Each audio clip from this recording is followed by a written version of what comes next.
La croix doit agir continuellement pour trancher les rejetons de notre vie propre, tendant toujours à nous tirer vers le bas sous l'effet des pressions presque continues qu'exercent sur nous les épreuves qui jalonnent notre route. C'est cependant l'expérience de tous ceux qui marchent dans cette voie céleste.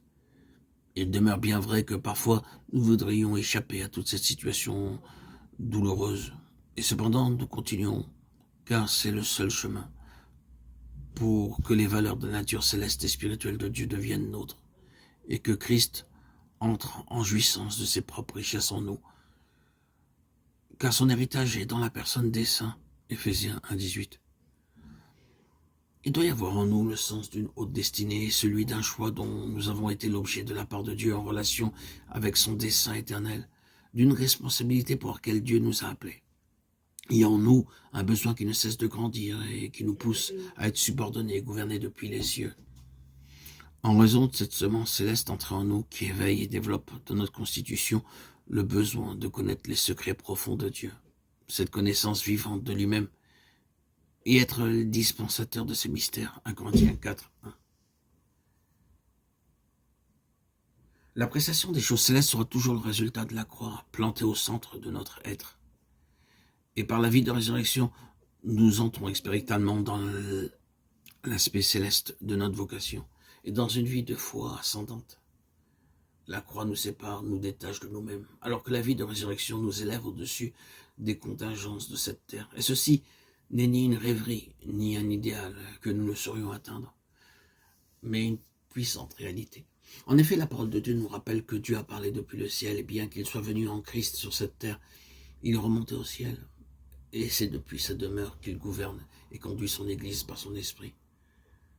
Le ciel est une réalité puissante. Dieu accomplit son œuvre, gouverné par la vision de sa propre nature. Le tabernacle offre un enseignement d'une très grande richesse spirituelle en relation avec la nature de Dieu et ce qui apparaît.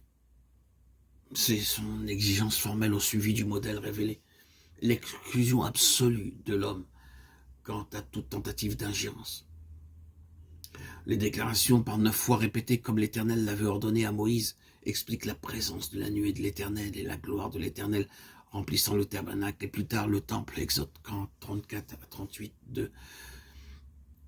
2 Chroniques 7, 1 à 3. La réalisation du tabernacle et sa parfaite conformité à la révélation, c'est grâce à l'onction. En effet, bien que ce soit des hommes comme Betsalel et Holiab et d'autres qui aient exécuté les travaux, ils n'ont été que des vases. Leur habileté, leur intelligence et leur sagesse dont ils firent preuve procédaient de l'onction, qui exclut et met l'homme entièrement de côté quant à toute initiative. Exode 31, 1 à 6, 35, 30 à 35.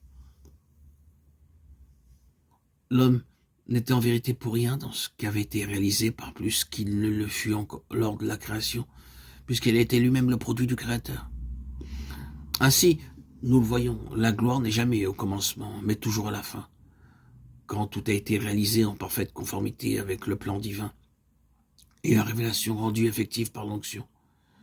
Cela signifie pratiquement que tout a été subordonné au gouvernement des cieux, et que tout est venu des cieux, tout est divin, tout est de Dieu.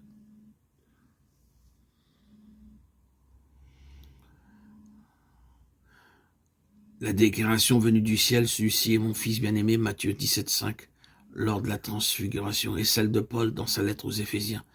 À lui soit la gloire dans l'Église et en Jésus-Christ, Éphésiens 3, 21, se trouve pleinement exprimée et réalisée en Apocalypse 21, 10, lorsque Jean a vu l'épouse descendant du ciel, ayant la gloire de Dieu. Dieu montre que finalement son but sera atteint et sa satisfaction parfaite.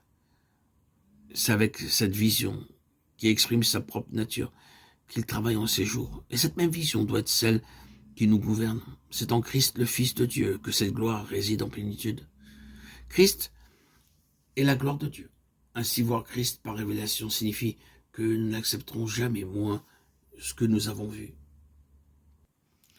L'apôtre Paul rappelle en Romains 3, 23 qu'en raison de la chute, l'homme est privé de la gloire de Dieu et ne peut être amené à la ressemblance du Fils de Dieu, car tous sont péchés et sont privés de la gloire de Dieu. C'est en vertu de cette grande intention que Dieu nous a fait participants de sa nature divine, de Pierre 1, 4. Jean, dans le chapitre 21 de l'Apocalypse, voit le but de Dieu atteint. Et Dieu lui donna, pour ainsi dire, d'enjamber les siècles en lui accordant la vision finale et grandiose de l'épouse de l'agneau, vision qui gouverne l'œuvre du Saint-Esprit, chargée de constituer l'Église selon Christ.